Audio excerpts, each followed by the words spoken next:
Notre planète, une bille bleue sereine suspendue dans la vaste étendue silencieuse de l'espace, abrite dans ses profondeurs une puissance d'une échelle inimaginable. C'est un monde de création et de destruction constante, un équilibre délicat maintenu par des forces qui ont façonné les continents et sculpté les paysages pendant des millénaires. Sous les surfaces tranquilles de nos océans et la solide quiétude de nos masses terrestres, un cœur en fusion bat avec une énergie incessante. C'est l'histoire de cette énergie, une force qui, lorsqu'elle perce la croûte fragile de la Terre, peut déchaîner une fureur qui éclipse toute entreprise humaine. Au cœur de l'archipel indonésien, sur l'île de Sumbawa, se dresse le mont Tambora. Pendant des siècles, il a sommeillé paisiblement, un géant luxuriant et boisé qui ne laissait rien présager de la puissance cataclysmique qu'il recelait. Mais profondément sous cette façade sereine, une pression immense s'accumulait. Le magma, une concoction fondue de roches et de gaz surchauffés, montait régulièrement du manteau terrestre, s'accumulant dans une vaste chambre. L'année était 1815. Début avril, les premiers signes d'agitation commencèrent à secouer la montagne. Le soir du 10 avril, la fureur de Tambora se déchaîna dans son intégralité. L'éruption avait injecté un volume immense de dioxyde de soufre dans la stratosphère, environ 100 millions de tonnes. Bien au-dessus des systèmes météorologiques de la basse atmosphère, ces particules d'aérosol ont commencé à se répandre. L'année suivante, 1816, deviendrait tristement célèbre dans les annales de l'histoire comme l'année sans été.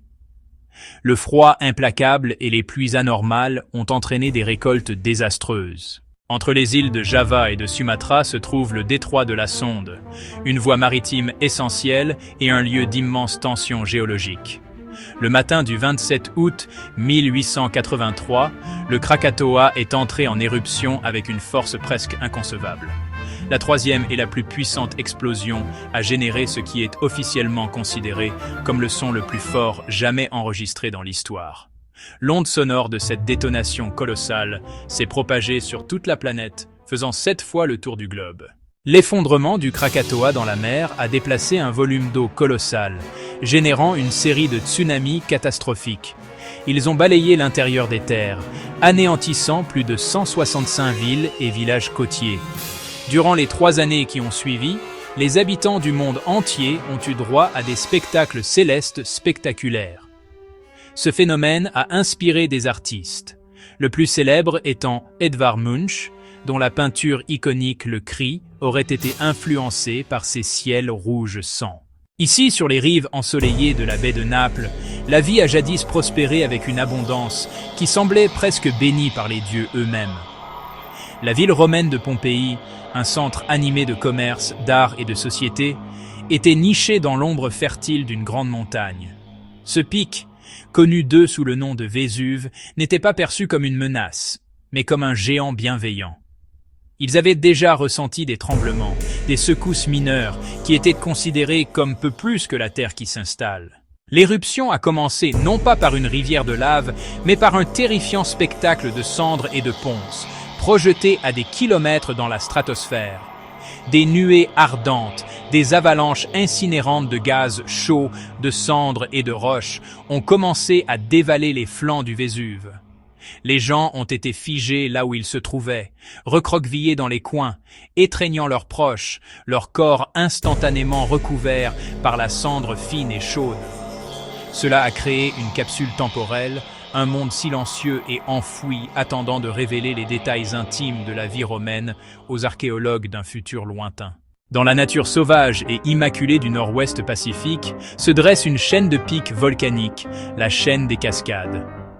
Pendant plus d'un siècle, le mont St. Helens était resté en sommeil, son cône symétrique et enneigé, une image de beauté sereine. Mais en mars 1980, cette façade placide a commencé à s'effriter. Le volcan ne tremblait pas seulement, il se déformait. Cela a créé un renflement colossal et instable, une menace visible et croissante qui contenait le potentiel d'un effondrement catastrophique. Le matin du 18 mai 1980, lors de ce qui est devenu le plus grand glissement de terrain de l'histoire, toute la face nord de la montagne s'est effondrée. l'effondrement a déclenché l'éruption non pas vers le haut, mais latéralement. Une phénoménale explosion latérale a éclaté vers l'extérieur à une vitesse qui approchait la barrière du son. En quelques minutes, elle a aplati près de 600 km² de forêt dense et mature. Un panache de cendres et de vapeur s'est élevé à 24 km dans le ciel, projetant une obscurité profonde et omniprésente sur l'est de Washington. À l'aube du XXe siècle, la ville de Saint-Pierre, sur l'île française de la Martinique, était un joyau des Caraïbes. Elle reposait sereinement sur la côte, nichée au pied d'un majestueux volcan, la montagne Pelée. Au début d'avril 1902, le géant commença à se réveiller. Des fumerolles, et vents émettant des gaz sulfureux, apparurent près du sommet. De légères chutes de cendres commencèrent à saupoudrer la campagne environnante et les rues de Saint-Pierre même. Le matin du 8 mai 1902, jour de l'ascension, le mont Pelée a finalement libéré toute sa puissance terrifiante. Le flanc du cratère s'est effondré, libérant un nuage dense et surchauffé de gaz, de cendres et de fragments de roches incandescents. C'était une nuée ardente, un nuage incandescent. Le nuage incandescent est descendu sur la ville en moins de 2 minutes. Se déplaçant à plus de 160 km/h, avec des températures dépassant 1000 degrés Celsius. En l'espace de 3 minutes, la ville vibrante et cultivée de Saint-Pierre a cessé d'exister. Sur les près de 30 000 habitants de la ville, il n'y a eu que 2 survivants connus. Ici, au cœur des Andes colombiennes, un géant colossal repose, drapé d'un manteau de glace et de neige éternelle. Pour les habitants des villes nichées dans son ombre, comme le centre agricole animé d'Armero, la montagne était une caractéristique familière, presque bénigne, de leur paysage. Pendant un an, avant les événements fatidiques de 1985, le volcan avait commencé à s'éveiller de son long repos. De la vapeur s'échappait de son cratère sommital, envoyant des panaches dans l'air vif de la montagne, un signe clair que l'immense pression qui s'accumulait à l'intérieur cherchait à se libérer. Dans la nuit du 13 novembre 1985, le Nevado del Ruiz s'est finalement réveillé. L'éruption elle-même était relativement petite, juste une explosion phréatique mineure. La chaleur intense des coulées pyroclastiques a instantanément commencé à faire fondre le glacier du sommet de la montagne, libérant un torrent d'eau qui s'est mélangé à la roche, aux cendres et à la terre. La ville d'Armero, située à plus de 48 km du sommet du volcan, se trouvait directement sur le chemin de cette coulée monstrueuse. Vers 23h30, la première de plusieurs vagues de boue et de débris a balayé la ville sans méfiance. La tragédie d'Armero, qui a coûté la vie à plus de 23 000 personnes. Dans le paysage luxuriant et tropical de l'île de Luzon, aux Philippines, le mont Pinatubo avait sommeillé pendant plus de 500 ans. Les premiers signes d'agitation sont apparus au printemps 1991. Une série de tremblements de terre, initialement mineurs, a commencé à secouer la région. Les efforts d'évacuation qui ont suivi ont été l'un des plus importants et des plus réussis de l'histoire moderne. Des dizaines de milliers de personnes ont été déplacées vers des zones plus sûres. Le 15 juin 1991, leurs prédictions se sont réalisées avec une précision terrifiante. Le mont Pinatubo a éclaté dans une explosion colossale. Alors que l'éruption cataclysmique atteignait son zénith, un puissant typhon, nommé Yunya, touchait par coïncidence terre sur l'île de Luzon. Le Pinatubo a projeté environ 20 millions de tonnes de dioxyde de soufre directement dans la stratosphère, où il pouvait persister pendant des années. Dans les années qui ont suivi l'éruption, la température moyenne mondiale a chuté d'environ 1,5 degré Celsius.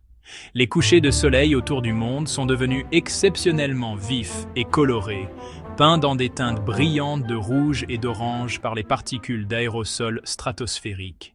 L'Islande est une terre forgée dans le creuset d'une faille planétaire, située au-dessus de la dorsale médio-atlantique, l'une des régions volcaniquement les plus actives du globe. L'un de ces volcans est l'Eyjafjallajökull, un nom qui allait devenir tristement célèbre au XXIe siècle. Au début de l'année 2010, ce long silence fut rompu. En mars, l'activité s'était intensifiée, menant à une petite éruption effusive. L'activité a migré vers le cratère sommital principal, rempli de glace. Ici, la rencontre de deux forces élémentaires a produit un résultat radicalement différent. Le nuage de cendres de l'Eyjafjallajökull, d'apparence inoffensive depuis le sol, représentait une menace grave et invisible pour l'une des plus grandes réalisations technologiques de l'humanité, le moteur à réaction. Les fines particules abrasives de cendres volcaniques peuvent causer des dommages importants à un avion, surtout lorsqu'elles sont ingérées dans l'environnement surchauffé d'un moteur à réaction. Alors que le nuage de cendres se propageait dans le ciel du nord et de l'ouest de l'Europe, les autorités nationales de l'aviation ont pris une décision sans précédent. À partir du 15 avril 2010, elles ont commencé à fermer leur espace aérien. Le ciel, normalement sillonné par des milliers de traînées de condensation, est devenu étrangement vide. Ce fut la plus grande interruption du trafic aérien depuis la Seconde Guerre mondiale. Ici, au cœur de l'océan Pacifique, se trouve un archipel né du feu. Les îles hawaïennes doivent leur existence même à un point chaud incessant, situé au plus profond du manteau terrestre.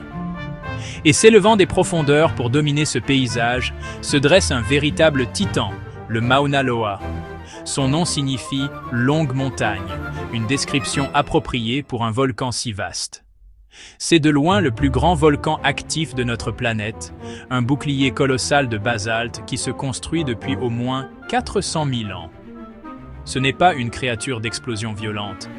Au lieu de cela, le Mauna Loa est un bâtisseur, un créateur. Sa sève est la lave, fluide et rapide. L'histoire du Mauna Loa n'est pas écrite dans la cendre et la ponce, mais dans des couches et des couches de lave solidifiées. Depuis 1843, ce volcan colossal est entré en éruption 34 fois. L'une de ses plus importantes manifestations récentes a eu lieu en 1950. Lors d'une éruption spectaculaire qui a duré 23 jours, des coulées de lave se sont déversées de sa zone de rift sud-ouest. Après 38 ans de repos tranquille, le géant s'est réveillé une fois de plus à la fin de 2022. Des fissures se sont ouvertes près du sommet, projetant des fontaines de lave spectaculaires dans le ciel. Pour le monde, c'était un spectacle à couper le souffle de la puissance de la nature. Pour les habitants de l'île, c'était un nouveau chapitre dans la longue histoire de la longue montagne. Il y a peu de repères naturels sur Terre aussi instantanément reconnaissables, aussi profondément emblématiques que le mont Fuji. Il s'élève des plaines de l'île de Honshu au Japon, un cône presque parfaitement symétrique. Son sommet enneigé a été le sujet d'innombrables peintures, poèmes et photographies, devenant un symbole profond du Japon lui-même. Mais cette image de tranquillité dément une nature bien plus volatile. Car le Fujisan n'est pas seulement une montagne, c'est un stratovolcan actif. Il se situe à une triple jonction tectonique, où trois plaques se frottent les unes contre les autres. C'est un lieu d'immense tension géologique. L'image sereine du mont Fuji fut brisée à l'hiver 1707. La montagne s'est réveillée dans ce qui allait devenir sa plus récente et la plus violente éruption enregistrée. Pendant 16 jours, le volcan a expulsé un panache colossal de cendres, de scories et de roches. Dans la ville d'Edo, le Tokyo d'aujourd'hui, la couche de cendres atteignait plusieurs centimètres d'épaisseur. Depuis ce formidable événement, il y a plus de 3 siècles, le mont Fuji est resté silencieux. Mais les volcanologues savent que c'est un état temporaire. La montagne n'est pas éteinte, elle dort simplement. Aujourd'hui, plus de 25 millions de personnes vivent dans la région du Grand Tokyo, toutes à portée potentielle d'une chute de cendres importante. Une éruption de type Oei de nos jours pourrait paralyser l'un des centres économiques les plus critiques du monde. Notre voyage à travers le cœur ardent de notre planète touche à sa fin. Nous nous sommes tenus dans l'ombre de géants, du bouclier colossal du Mauna Loa au cône emblématique du mont Fuji. Nous avons été témoins de l'immense puissance de ces merveilles géologiques, une puissance qui peut construire des îles, modifier les climats et remodeler des civilisations en l'espace de quelques instants. Ces volcans ne sont pas de simples montagnes de roches, Ce sont des fenêtres sur le cœur même de notre monde, des entités dynamiques et vivantes qui relient l'intérieur profond et en fusion à la surface sur laquelle nous vivons. Merci de vous être joints à nous pour cette exploration de certains des volcans les plus redoutables du monde. Nous espérons que ce voyage a attisé votre curiosité pour les incroyables forces naturelles qui façonnent notre planète.